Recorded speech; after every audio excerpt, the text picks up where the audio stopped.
오늘 하나님 말씀은 에스겔서 48장 35절입니다.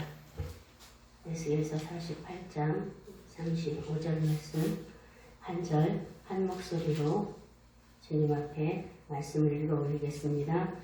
그 사방의 합계는 18,000척이라. 그날 후로는 그 성읍의 이름을 여호와 삼마라 하리라. 한 번 더 읽습니다. 그 사방의 합계는 18,000척이라. 그날 후로는 그 성읍의 이름을 여호와 삼마라 하리라. 아멘.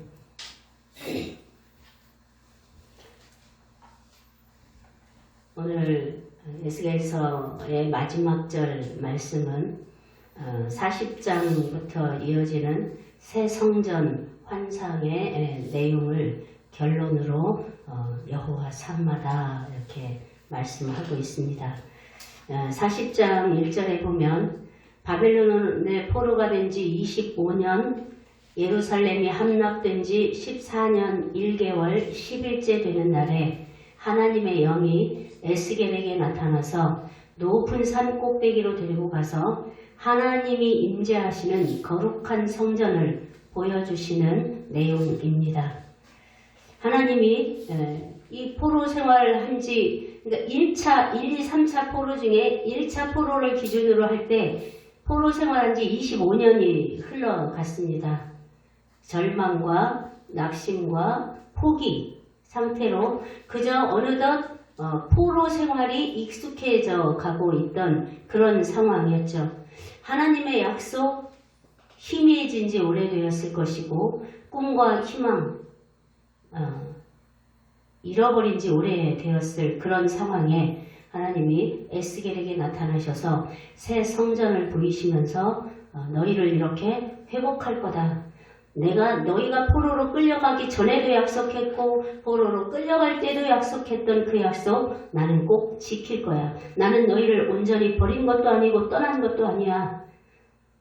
이렇게 될 수밖에 없었던 이유는 그러면서 에스겔서 1장 이후에 보면 이스라엘 백성들이 그렇게 고난을 겪을 수밖에 없는 이유에 대해서 원인에 대해서 쭉 설명을 해주십니다. 그걸 모르는 바도 아닙니다. 주님이 그것을 이스라엘 백성들이 끌려가기 전부터 하셨던 말씀이셨습니다. 너희가 나를 배신하고 배역하고 폐역하였기 때문에 너희를 그렇게 포로 생활을 하게 할 거라고 이미 경고하셨었고 경고하신 내용 그대로 지금 실행하고 계신 중이라는 것을 에스겔에게 다시 한번 짚어주시면서 그러나 너희를 그렇게 버려두지 않을 것이고 너희를 그렇게 포로로 끝날 것 아니다.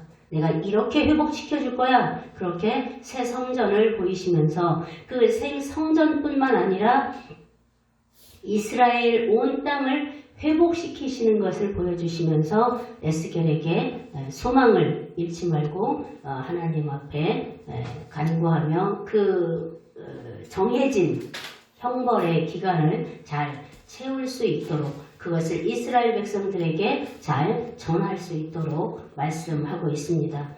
이스라엘 백성들이 얼마나 하나님을 불순종하고 패역했는지 에스겔서 2장 3절로 7절에 보면 그 이스라엘 백성들을 향해서 하나님이 뭐라고 표현하시냐면 너희는 패역한 백성이다. 나를 배반한 자들이다. 얼굴이 뻔뻔하고 마음이 굳은 자다. 가시와 찔레와 전갈과 같은 자들이다. 그렇게 말씀하십니다. 얼굴이 뻔뻔하고 마음이 굳은 자. 이건 정말 오늘 우리의 모습이 아닙니까? 하나님을 예배하는데 하나님 따위가 보이지도 않는 사람처럼 사람 앞에 뭔가 하러 온 것처럼 예배 드려 주러 온 것처럼 이런 마음 가지고 있는 거 이거 마음이 뻔뻔하고 얼굴이 뻔뻔하고 마음이 굳은 것입니다. 이 굳은 마음을 주님이 제하여 주시기를 구하지 않는다면 그 굳은 마음으로 주님과 점점 멀어져서 오늘 이스라엘 백성들과 같은 말을 하나님 앞에 주님의 심판대 앞에 가서 듣게 될 것입니다. 하나님은 공의의 하나님이에요. 사랑의 하나님이지만 그 사랑과 공의가 언제나 함께 움직이셔요. 사랑하기 때문에 공의로 가르쳐 주시는 거예요. 사랑하기 때문에 잘못된 것을 바로 잡도록 가르쳐 주시는 거예요. 그렇지 않으면 그저 버려두면 그만이에요. 이방 나라 백성들처럼. 그러나 주님은 사랑의 하나님이신 동시에 거룩하시단 말이에요. 그 거룩은 공의가 서 있을 때 거룩이 가능해지는 것이기 때문에 하나님의 거룩을, 하나님의 공의를 하나님의 백성들에게 가르쳐 주시는 거예요. 그러면서 너희뿐만 아니야, 너희를 괴롭혔던, 내가 선택한 백성인 너희를 괴롭혔던 모압과 암몬 등 이 모든 이방 나라들도 똑같이 심판을 당하게 될 거야. 두고 봐. 예언을 하셨어요. 하나님이 이스라엘 백성들에게 계속해서 그렇게 경고도 하고 했지만 결국은 이렇게 포로로 끌려갔어요. 그러면 하나님 입장에서 보면 하나님이 선택한 민족이 지금 다른 나라에 포로로 끌려갔어요. 하나님의 체면이 말이 아닌 거예요. 그것을 일컬어서 하나님은 너희가 더럽힌 나의 이름을 이렇게 표현하고 있어요. 하나님의 이름은 거룩하신데 그 거룩하신 이름을 이미 이스라엘 백성들이 다 더럽혔다는 뜻이에요. 무엇으로? 그 하나님에게 불순종한 것으로 모자라서 이방 나라, 하나님을 모르는 나라의 노예로, 포로로 끌려가 있잖아요. 노예 생활하고 있잖아요. 그러니까 그들이 볼 때 너희의 하나님은 죽었어. 너희의 신은 죽었어. 이렇게 되는 거죠. 그 전쟁에 이긴 나라의 신이 가장 센 신이니까. 그러니까 너희의 신은 죽었어. 이렇게 되는 거죠. 그러니까 하나님의 이름이 완전히 짓밟혀진 거예요. 이스라엘 백성을 통해서. 그런 이스라엘에게 에스겔을 통해서 지금 회복의 약속을 주시는데 그럼 어떻게 이스라엘 백성이 이렇게 얼굴이 뻔뻔하고 마음이 완악하게 굳어버린 그들을 어떻게 회복시키실 건지 회복시킬 방법을 말씀해 주시는데 그것이 36장에 기록되어 있습니다. 어떻게 하느냐? 내가 너희의 굳은 마음을 깨뜨려 제하고 부드러운 마음을 주어서 나의 말씀이 너희 안에 받아들여지도록 할 거야. 돌이키게 할 거야. 그리고 나의 영을, 새 영을 너희에게 주어서 너희가 나를 경외하게 할 거야. 굳은 마음을 깨뜨리시고 새 영을 부어주셔서 하나님을 경외하게 하시겠다는 거예요. 우리의 굳은 마음, 즉 하나님을 경외하지 않는 마음, 하나님을 소홀히 여기는 마음, 예배를 소홀히 여기는 마음, 이 마음을 하나님의 말씀을 우습게 여기는 그 마음을 완악한 마음, 굳은 마음이라고 하는데 이스라엘 백성과 같이 그렇게 굳어진 마음을 주님이 깨뜨리셔서 부드럽게 하시겠다는 거예요. 주님이 그 마음을 깨뜨리실 때에는 나는 가만히 있는데 주님이 와서 망치질 해가지고 탁탁탁 깨뜨리시는 게 아니에요. 말씀으로 이런 말씀을 듣게 하셔서 깨닫게 하신다 이 말이에요. 깨닫게 하셔서 하나님 앞에 돌이키게 하신다는 거예요. 그게 굳은 마음을 깨뜨리는 거예요. 자, 주님의 말씀을 들려주셔서 깨닫게 하시고 그 깨달음대로 돌이키게 하시는 것이 굳은 마음을 제하시는 방법이라면 주의 말씀을 들려줘도 그 듣지 않고 듣는 귀가 닫혀버리고 듣지 않으려 한다면 이제 정말 주님이 사람을 사용해서 사람 막대기를 사용해서 깨뜨리실 거예요. 그땐 더 힘들어져요. 주의 말씀이 들려질 때 그 말씀의 깨달음으로 돌이키는 것이 가장 하나님도 기쁘시고 나도 감사한 일이에요. 사람 막대기를 통해서 깨뜨리실 때는 어려워져요. 상황과 어려운 문제가 생긴다는 뜻이에요. 이스라엘 백성들을 주님이 그렇게 부드러운 마음을, 굳은 마음을 깨뜨리시고 부드러운 마음을 줘서 우리가 정말 하나님 앞에 잘못했군요. 우리가 정말 하나님을 배신하고 있었군요. 제사를 드리는 것만 하나님을 경외하는 것이 아니라 제사를 드리는 마음이 주님을 경외하는 거였는데 제사는 드리고 다른 이방신을 섬기는 이 두 마음을 가지고 있었군요. 이것을 깨닫게 해서 거기서 돌이키게 하심으로 하나님의 영을 부어주셔서 하나님과 온전히 연합된 백성으로 회복시켜 주시겠다는 얘기예요.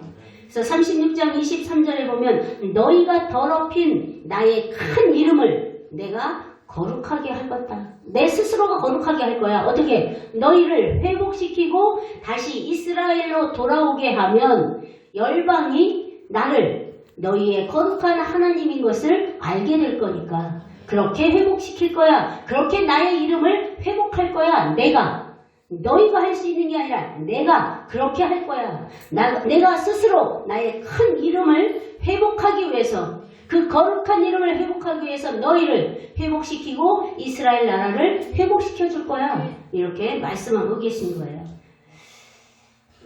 사실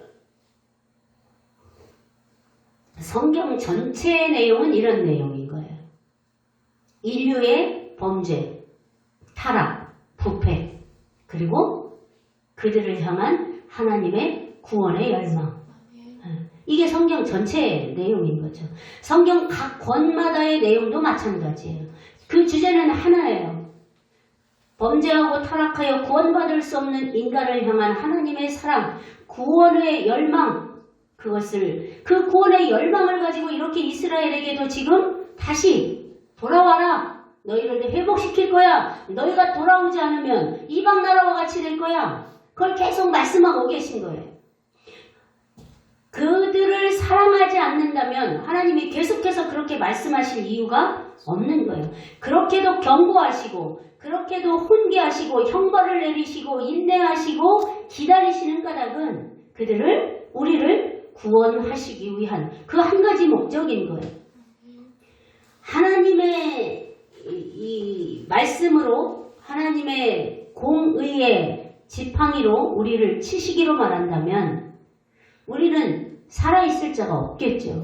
그 하나님을 세상을 그냥 다 쓸어버리고 다시 창조하시면 되는 거예요. 그러나 하나님이 이토록 경고하고 또 경고하고 또 경고하면서 기다리시는 까닭은 우리를 사랑하시기 때문이요. 우리를 구원하시기 위함인 거죠. 버리기로만 하면 그냥 버리면 되는 거예요. 그러나 버리지 아니하시고 계속해서 훈계하시고 책망하시고 경고하시면서 기다리시는 거예요. 그렇게 하나님이 에스겔에게 보여주신 그 성전 동쪽 문으로 성전 안으로 에스겔을 데리고 들어오셨어요. 그래서 47장에 보면 하나님이 동문으로 들어오셨을 때 그 성전의 동쪽 문 밑으로부터 생수가 흘러나와 성전 중앙을 타고 흘러내려간다고 했어요. 그래서 그 물이 처음에는 발목에, 그 다음엔 무릎에, 그 다음에 허리에, 그 다음엔 건널 수 없는 강이 되도록 흘러서 어디로 가느냐? 아라바를 거쳐서 사해로 흘러가는 거예요. 사해는 모든 생물이 살 수 없는 곳이에요. 그런데 그 사해로 하나님의 생명수가 흘러가면 그곳에 있는 모든 물고기와 식물들이 다 살아날 거라는 얘기예요.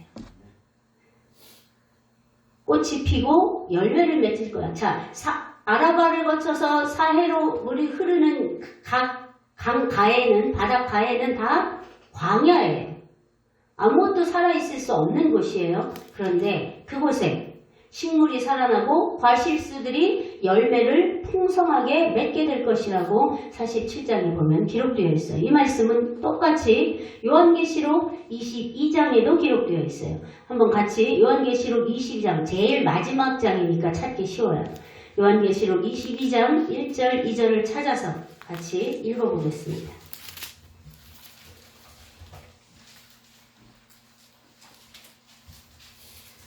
22장 1절 2절 시작. 또 그가 수정같이 맑은 생명수의 강을 내게 보이니 하나님과 및 어린 양의 보좌로부터 나와서 길 가운데로 흐르더라.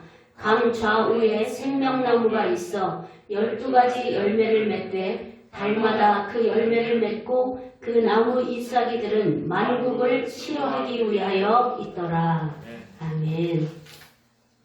그 열매들이 만국을 치료하기 위하여 있대요. 47장에도 보면 12절에 보면 강 좌우가에는 각종 먹을 과실이나 나무가 자라서 그 잎이 시들지 아니하며 열매가 끊이지 아니하고 달마다 새 열매를 맺으리니 그 물이 성소를 통하여 나오니라. 그 열매는 먹을만하고 그 잎사귀는 약 재료가 되리라. 그랬죠. 살리기 위한 열매라는 얘기예요.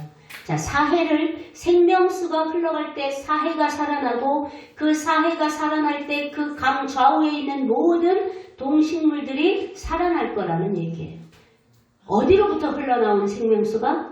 성전으로부터, 하나님의 보좌로부터 흘러나온 생명수가 사람을, 자연을, 모든 동식물을 살리게 될 것이라는 얘기예요. 즉 주님이 다시 오시는 그날을, 그 새 하늘과 새 예루살렘을 오늘 에스겔에게 보여주신 것, 그리고 이 에스겔에게 보여주신 환상의 내용은 요한계시록의 내용과 많이 겹쳐지는 것을 볼 수가 있습니다. 하나님이 성전에 들어오셨을 때 성전이 회복되고 그 성읍이 회복, 그 땅이 회복된다는 이야기예요. 그래서 그 땅을 다 회복한 다음에 하나님이 에스겔에게 보여주시는 건 이스라엘의 12지파의 땅을 다시 분배하시는 걸 보여주셔요. 한번 우리 지도를 같이 보겠습니다. 제일 북쪽 끝이 단지파에게 주어졌어요. 제일 남쪽 끝은 갓지파에게 주어졌어요. 그래서 우리가 성경을 읽을 때 갓에서부터 또는 이사갈에서부터 단까지 이러면 이스라엘의 남북 전체를 가리키는 거다, 이렇게 이해하면 되는 거예요.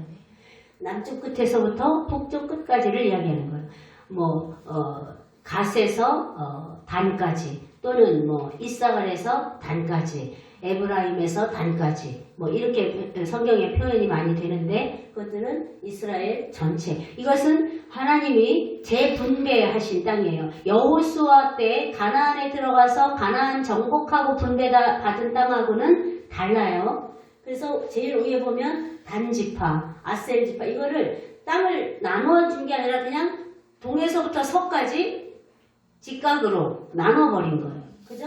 동에서부터 서까지. 그래서 단, 아셀, 납달리, 그리고 요셉 아들인 므낫세, 에브라임까지, 그리고 루벤, 유다까지 한 다음에 중앙에 제가 이렇게 색을 칠해놨는데 중앙은 지파에게 분배되지 않았어요. 그 중앙은 제사장들과 레위 지파 사람들에게 분배된 땅이고 그 중앙에서도 가운데는 성전이 있는 곳이에요.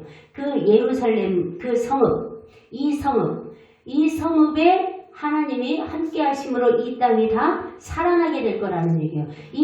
이스라엘 남과 북의 한 중심에 누가 계시겠다는 거예요? 하나님이 계시겠다는 거예요. 그리고 이제 그 중앙 밑으로 남쪽으로 나머지 5지파에게 베냐민, 시므온, 이사갈, 스불론, 갓에게 주어진 거예요. 이렇게 새로 분배를 하나님이 짚어주시면서, 그러면 이스라엘이 이 포로에서 돌아온 후에 이렇게 분배를 다시 재분배를 정확하게 했는지는 모르겠지만 이것을 기준으로 분배를 하려고 했을 거예요.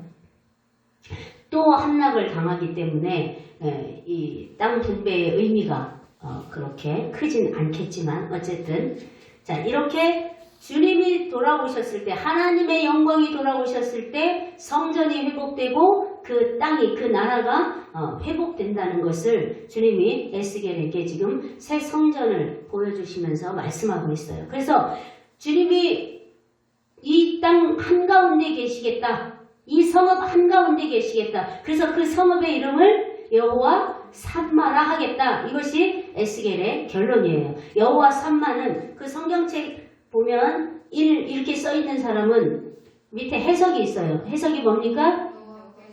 여호와께서 거기 계시다. 그러니까 그 성읍을 이제 그 후로는, 이날 이후 이렇게 하나님이 회복시킨 이후로는 그 성읍의 이름을 여호와 삼마라 하리라. 이 말은 그 성읍에 하나님이 계시겠다는 거예요. 그 나라 가운데 예루살렘 성읍에 하나님이 계시겠다는 거예요. 그 나라 한가운데에 하나님이 계시겠다는 거예요. 하나님이 계시기 때문에 살아난다 이 말이에요. 회복된다 이 말이에요. 그러니까 하나님이 성전에만 계시겠다 안 하시고 그 성읍에 계시겠다고 약속하셨어요. 이 말은 임마누엘과 같은 말인 거예요. 구약시대의 성전에만 머물러 계시던 하나님이 지금 성읍을 가리켜서 여호와 삼마라 하리라 그렇게 선포하셨단 말이에요. 그 성읍에 계시겠다는 거예요. 그 땅에 계시겠다는 거예요.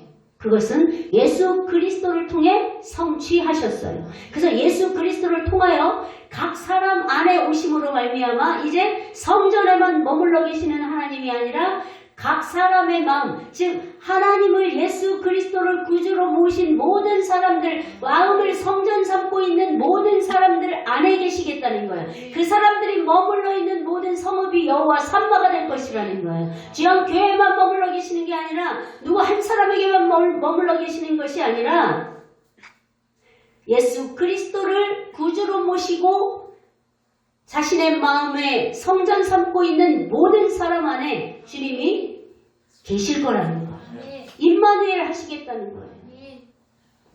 주양교회에만 계신 것도 아니고 양지리에만 계신 것도 아니고 온 나라에 온 세계에 주님이 거기 계시겠다는 거예요.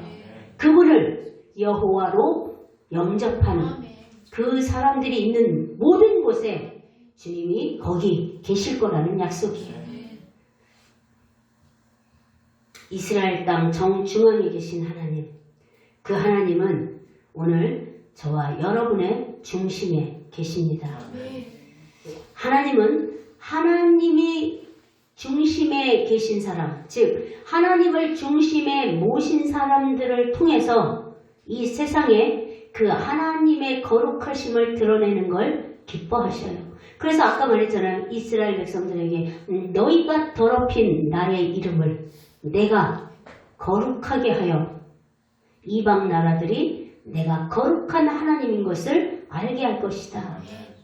너희를 회복시키는 것이 나의 거룩한 이름을 이방 나라, 즉 세상 사람들에게 거룩한 이름을 증거하는 것이라고 말씀하셨다면 오늘 우리에게도 동일한 거예요. 오늘 우리가 세상의 기준으로 볼 때 드러낼 것이 아무것도 없는 그런 사람일지 모르지만 우리 마음이 여호와 삼마라면 주님은 우리를 회복시키실 것이고 우리의 회복을 통해 우리의 삶에 우리의 가정에 우리의 교회의 회복을 통해 하나님의 거룩하심을 드러내실 것입니다. 그것을 믿고 그 마음으로 하나님을 온전히 섬기는 우리가 되기를 원합니다. 여호와 삼마 뿐만 아니라 하나님의 이름이 많이 있습니다. 우리가 하나님을 아는 것, 하나님의 이름을 아는 것이 곧 하나님을 아는 거예요. 왜냐하면 하나님은 그 이름에 하나님의 정체성이 다 실려 있기 때문에 그래요. 여러분이 아는 이름들이 뭐가 있을까요? 하나님의 이름이? 여호와 샬롬, 여호와 라파, 여호와 샬롬, 우리에게 평안을 주시는 하나님, 여호와 라파, 우리를 치료하시는 하나님, 또 여호와 니시, 승리를 주시는 하나님, 우리의 승리의 깃발이 되시는 하나님, 또 메시아는 예수 그리스도의 구주의 이름이십니다. 에베네셀의 하나님, 또 여호와 이레의 하나님, 우리가 순종하고 우리가 주의 말씀으로 잘 따라가면 누구든지 주님이 예비하시는 하나님이신 것을 경험하게 될 겁니다. 또 있어요. 여호와 로이도 있어요. 여호와 로이, 나의 목자가 되시는 하나님. 누가 그렇게 불렀어요? 하나님을? 다윗이 그렇게 불렀어요.